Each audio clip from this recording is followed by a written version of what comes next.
Joel Osteen built a $100 million empire by proclaiming God's blessings. But his personal bodyguard has now ended 20 years of silence. The stories he tells do not match the sermons. Among the most startling revelations are $600,000 that vanished from a church safe, money hidden inside a bathroom wall for 7 years, a plumber who found what someone never retrieved, and questions that Houston police still cannot answer. Why would a man of God need so much protection? And what exactly was being safeguarded? According to the Bodyguard, his testimony changes everything we thought we knew about America's most famous pastor. Joel Scott Osteen was born on March 5, 1963, in Houston, Texas, as one of 6 children in a family deeply tied to ministry. His father, John Osteen, started Lakewood Church on May 10, 1959, using an abandoned feed store in Northeast Houston. John was not just any local pastor. He had been a Southern Baptist minister ordained before turning 18. But after what he called the baptism of the Holy Spirit in 1958, his beliefs shifted toward a more charismatic direction. He wrote more than 45 books, hosted a television program reaching around 100 countries, and by the late 1990s had grown Lakewood to about 15,000 members. Joel did not enter as the obvious heir. He attended Oral Roberts University in Tulsa, studying radio and television communications, but never finished his degree. After about a year, he returned to Houston, a choice that quietly shaped his future. Instead of preaching, he spent 17 years behind the scenes. From 1982 to 1999, he ran Lakewood's television production and produced his father's sermons. He was the one who pushed John to start a TV ministry, though his father was hesitant because televangelists like Jim Bakker and Jimmy Swaggart had made that world look risky. Joel married Victoria on April 4, 1987, and they later had 2 children, Jonathan and Alexandra. Then everything changed. On January 17, 1999, Joel preached his first sermon. He had never been the preaching son. He was the production guy, the quiet one in the background. When he stepped up to speak, he wore his father's shoes for confidence. John listened from the hospital by telephone. 6 days later, on January 23, 1999, John Osteen died of a heart attack at 77. That sudden loss left Lakewood at a turning point, and by October 3rd of that year, Joel was officially senior pastor. It was a dramatic rise for a man with no seminary degree, no formal theological training, and only one sermon behind him. The transition was not smooth. Within the family, Gary Simons, Joel's brother-in-law and youth pastor, was reportedly disappointed at being passed over. He eventually left and started High Point Church in Arlington, Texas. Jim Graff, married to Joel's sister Tamara, was also seen as a possible candidate. A 2005 Texas Monthly profile captured the dynamic, saying the mother was CEO, Joel was the front man, and siblings and spouses each had oversight areas. When Joel took over, weekly attendance was between 6,000 and 8,000. That number later surpassed 45,000 across 4 English and 2 Spanish services every week. The symbol of that growth was an arena. In 2001, Lakewood signed a 30-year lease for the former Compaq Center, paying $1.8 million up front. The building opened in 1975 as the Summit, home to the Houston Rockets during their 1994 and 1995 championships. The move was bold and controversial. Crescent Real Estate Equities sued the city, arguing the lease violated deed restrictions and blurred church-state lines. The dispute ended after Houston bought 5.5 acres from Crescent for $33 million. Lakewood then spent about $15 million on renovations over 15 months. On July 16, 2005, the church moved into the 606,000 square foot arena with 16,800 seats. On March 3, 2010, the Houston City Council voted 13-2 to sell the property outright to Lakewood for just $7.5 million, a figure critics called excessively generous. Appraiser Marty Aaron said an ordinary person would wonder how Lakewood bought it so cheaply when it was not a normal arm's-length sale. The deal stood, and Lakewood announced its $100 million construction loan was fully repaid in December 2023. As the church grew, so did questions about Joel's money. In 2017, during Hurricane Harvey, Estimates placed his net worth around $40 million. By 2019, USA Today reported it closer to $50 million. Now, recent sources put it at about $100 million. But these remain estimates, not audited facts. Snopes noted that figures repeated over the years have no verifiable sourcing. What is certain is the scale of his publishing success. Since 2004, Osteen has published 26 books, 7 reaching number 1 on the New York Times bestseller list, selling more than 20 million copies. His first hit, Your Best Life Now, published October 12, 2004, debuted at number 1 on the Times self-help list and stayed there for over 200 weeks, selling more than 10 million copies in the U.S. alone. His second book, Become a Better You, published in October 2007, came with an advance between $8.5 million and $13 million. The New York Times wrote in 2006 that the deal could be one of the richest ever for nonfiction. Osteen once took a $200,000 salary from Lakewood, but stopped in 2005 after his bestseller success. In 2013, he told the Christian Post that his dream was to serve without a church salary. He now earns between $100,000 and $200,000 per speaking engagement, has a Sirius XM channel, Channel 128, launched September 29, 2014, a podcast with over 11 million monthly downloads, and television broadcasts reaching every U.S. market and more than 100 countries, with about 7 million weekly viewers. The Osteen family's lifestyle reflects this success.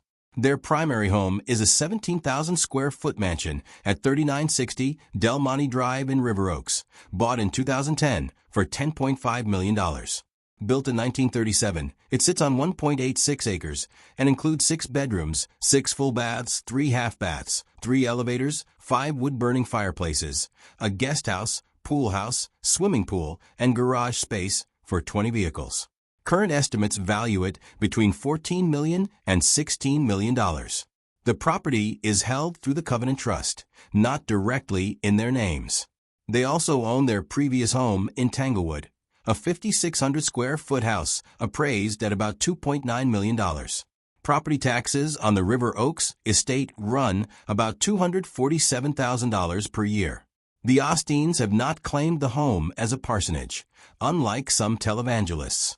Rumors accumulate at this level of visibility.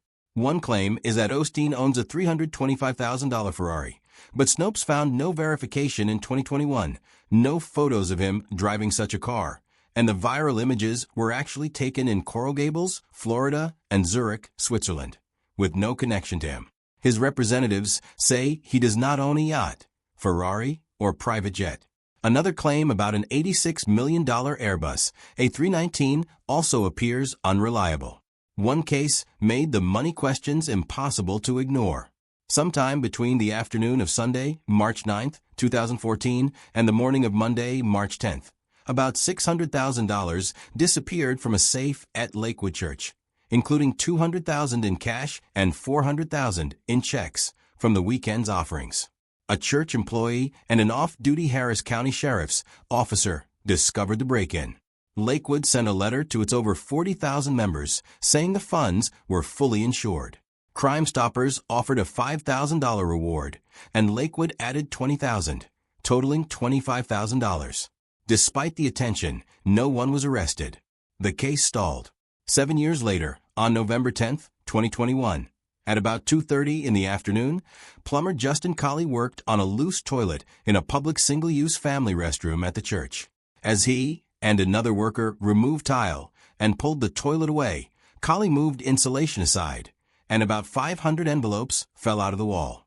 Inside were cash, checks, and money orders. Some checks were dated March 9, 2014, directly linking the discovery to the theft. Houston police confirmed the connection, but never revealed how much was recovered. The story might have stayed local if Colley had not called into a radio show. On December 6, 2021, he phoned the morning bullpen on 100.3 The Bull during a segment about the most valuable thing listeners had ever found. That call sent the story across social media, where the hashtag #GetJustinPaid took off. Crime Stoppers initially said Kali did not qualify for the reward because the statute of limitations had expired and finding the money was not identifying the thief. But public reaction built. And on December 7th, CEO Rania Mankarius got unanimous approval to give Kali the $20,000 Lakewood had donated to Crime Stoppers in 2016. Kali later told KPRC the money would help with mounting bills and slowing work, and he planned to donate some to Crime Stoppers and the Houston SPCA. Lakewood's response was restrained. Spokeswoman Andrea Davis said they appreciated the plumber and hoped he would pay the gift forward. That same day, Osteen posted a vague message online about not letting negative things define you. He never directly addressed the discovery. The strangest part remains. Someone stole the money, hid it in a bathroom wall, and never came back for it. Radio host George Lindsay asked what happened to that person and why they never returned. The Houston police investigation is still open. On December 19, 2005, Victoria Osteen boarded Continental Airlines Flight 6002 from Houston to Vail, Colorado. An ordinary trip turned into a dispute that followed her for years. Trouble began over a liquid spill on the armrest of her first-class seat. Flight attendant Sharon Brown later said Victoria became upset because the mess was not cleaned right away. According to the FAA report and Brown's account, Victoria grabbed another flight attendant, Johnson, pushed Brown against a bathroom door, elbowed her in the left breast, and tried to move toward the cockpit. Johnson testified by video that Victoria grabbed Brown by the shoulders, elbowed her in the chest, and shoved her aside, becoming verbally and physically abusive when she did not get her way. Johnson suggested race may have played a part, saying Victoria seemed willing to deal only with Johnson, who is white, and not with Brown or another flight attendant, who are black. The flight was delayed about 2.5 hours. Victoria told a different story. She calmly asked about the spill, was handed napkins, and replied, "It is not my job," in a non-hostile tone. She said Brown flung her hands at her, testifying, "It freaked me out. I asked a simple question." The FAA fined her $3,000 for interfering with a crew member. Her attorney, Rusty Harden, said she paid the fine not because she admitted guilt, but to end the matter and spare her church embarrassment. Sharon Brown then filed a civil lawsuit asking for at least $45,000 in actual damages, plus punitive damages equal to 10% of Victoria's net worth. Brown said the incident left her with depression, PTSD, anxiety, and even hemorrhoids. Her psychiatrist testified that Brown felt disrespected as a leader and as a black woman. The defense challenged her credibility, bringing in former flight attendant Claudia Hall, who testified that Brown had falsely accused her of hitting and pushing her in 1995. In a 2007 deposition, Brown had called the Osteens the devil and their church a cult. When the trial reached court in August 2008, the jury took less than 3 hours on August 14th to rule unanimously that Victoria did not commit assault. The jury foreman, Giles Lab, said if they could have returned court costs to the Osteens, they would have, calling the whole thing a waste of time. Harden had called the lawsuit frivolous extortion. Victoria cried and told reporters, "I stood strong because I believe in the truth." Another major issue has always been money transparency. Lakewood is a 501c3 religious organization, automatically exempt from filing Form 990 with the IRS, so it does not provide public financial details like other nonprofits. This lack of transparency has drawn years of criticism. In 2023, Ministry Watch gave Lakewood an F for transparency, noting the ministry did not respond to requests for financial information. The clearest view came from a Houston Chronicle investigation of financial statements for the fiscal year ending March 2017. The church brought in $89 million, over 90% from donations. About $31.7 million, 35%, went to weekly services and programs. Another $25.1 million, 28%, went to television ministry. Fundraising took $1.9 million. General and administrative costs consumed $11.5 million. Night of Hope events received $6.7 million. Mission and outreach received just $1.2 million, less than 1.4% of the total budget. For many critics, That number stood out as far from Joel Osteen's philosophy of cutting extra spending to maximize giving. The 2014 theft case showed one weekend of services brought in about $600,000. Lakewood employs about 368 staff members. Night of Hope Stadium events charge $15 per ticket. During COVID-19, Lakewood accepted $4.4 million in PPP and CARES Act loans through Bank of America in July 2020. Backlash was immediate, and Joel trended on Twitter. The church said neither Joel nor Victoria received any of the money. It was used strictly for payroll. Lakewood eventually repaid the full amount, starting advance payments in January 2021. Lakewood avoided the famous federal probe by Senator Chuck Grassley between 2007 and 2011, which investigated 6 ministries, including Benny Hinn and Creflo Dollar, over private jets and luxury homes. No penalties were issued, but the investigation recommended that churches no longer be exempt from filing Form 990. Inside Lakewood, the picture is mixed.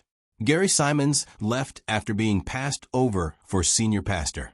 John Gray, the first black pastor on Lakewood's leadership staff, served from 2012 to 2018 before leaving on friendly terms, but later faced scandals over a $200,000 Lamborghini and infidelity allegations. Marcos Witt, the Latin Grammy-winning worship leader who led the Hispanic ministry from 2002 to 2012, also moved on. Anonymous employee reviews on Glassdoor and Indeed described low pay, nepotism, and little advancement. One person wrote that staff were treated extremely unfairly, promotion opportunities were almost non-existent, and nepotism moved through the place quickly because the ministry is family-owned. Another said they were constantly overworked and surrounded by rude, entitled staff. Yet Lakewood holds a 3.8 out of 5 rating on Glassdoor based on over 340 reviews, with 71% recommending it as an employer. So even there, the story is not simple.